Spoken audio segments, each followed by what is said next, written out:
Bonjour à tous, aujourd'hui on va faire un petit saut dans le passé et on va parler du Toxic Avenger de 1984. Il s'agit d'un film d'horreur produit par le mythique studio Troma Entertainment, spécialisé dans un cinéma indépendant et outrancier basé sur l'humour noir, le gore, les paires de fesses et les poitrines dénudées. Il est considéré dans de nombreux articles comme une série Z, ce qui sous-entend un très petit budget, une qualité artistique discutable, des acteurs assez mauvais et un savoir-faire technique aux abonnés absents. Pour autant, Toxic Avenger n'est rien de tout ça, et je le range quant à moi beaucoup plus volontiers dans la catégorie des séries B. Car si son budget était effectivement rikiki, le résultat final n'en reste pas moins réjouissant, que ce soit sur les plans techniques ou artistiques. C'est une expérience formidable. Enfin, avant de passer au résumé, un dernier mot pour dire que c'est la première fois que je vois ce film, et c'est donc avec un œil entièrement neuf que je vous en parle aujourd'hui. Oh, est-ce que c'est excitant! Toxic Avenger nous raconte l'histoire de Melvin, homme de ménage simplet et maigrichon d'une salle de gym remplie de joyeux narcissiques. Un technicien de surface, dirait-on aujourd'hui dans le langage des imbéciles.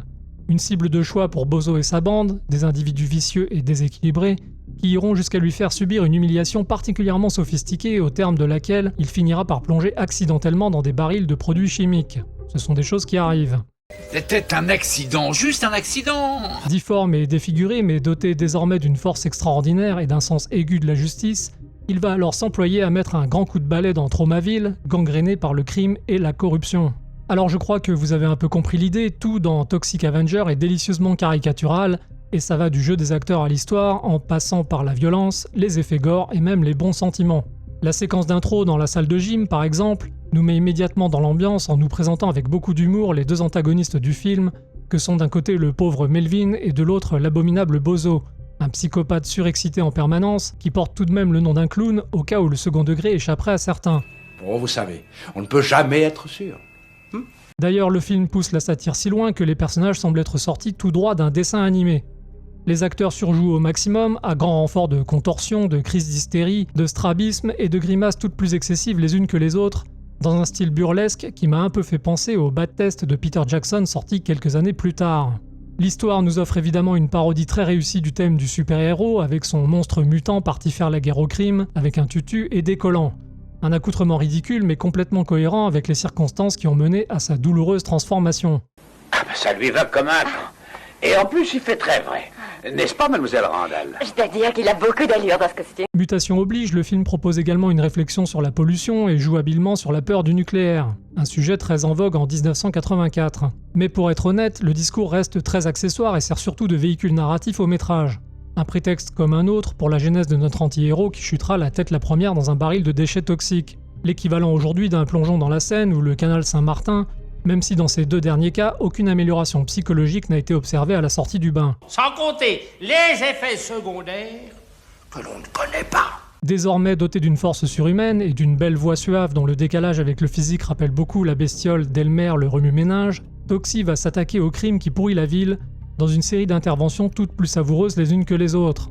Et là on peut dire que ça part vraiment dans tous les sens, car si Toxie affiche un accoutrement assez bariolé, ses ennemis ne sont pas en reste entre les travestis, les nains et les adeptes de maquillage complètement farfelus qui n'auraient pas déparé dans un épisode du Justicier avec Bronson. Le film de Lloyd Kaufman ne faillit pas à sa réputation de violence et les morts s'entassent avec une belle régularité dans des gerbes de sang et des effusions de tripaille, toutes plus absurdes les unes que les autres. Ça c'est bien, je suis content. Question sadisme, je donne sans forcer la mention spéciale à Bozo et sa bande, toujours à la recherche d'un innocent à écraser avec leur véhicule pour gagner des points dans une compétition perverse, qui n'est pas sans rappeler la course à la mort de l'an 2000 sortie en 1975, dans laquelle David Carradine y côtoyait un tout jeune Sylvester Stallone. Toxic Avenger est gentiment subversif, rien ni personne n'est épargné, chiens, enfants ou nains, tout le monde y passe dans un festival d'horreur décomplexé, particulièrement rafraîchissante à une époque où la censure et le wokisme règnent en maître. À ceux qui crient au malsain, je réponds simplement, ce n'est qu'un film assumé dans son second degré. Et franchement, entre ça et l'écroute hyper stylisée mais moralisatrice qu'on nous sert aujourd'hui, mon choix est vite fait. De toute façon, malgré ses nombreux débordements destinés à choquer, Toxic Avenger reste paradoxalement un film pétri de bons sentiments, dans lequel la morale est sauve. Toxie veille au grain et la justice sera rendue jusqu'aux plus hauts échelons de l'administration, avec toujours en guise de signature ce charmant petit coup de serpillière sur le visage. C'est un grand sentimental.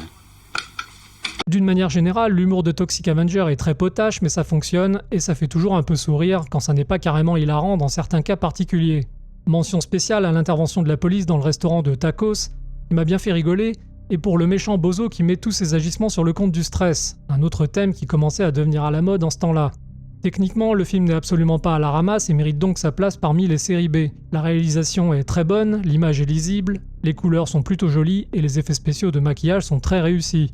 Les cascades sont très bien foutues, comme quand Melvin traverse les carreaux, et le film nous offrira même une poursuite en voiture relativement efficace qui ne gâchera rien.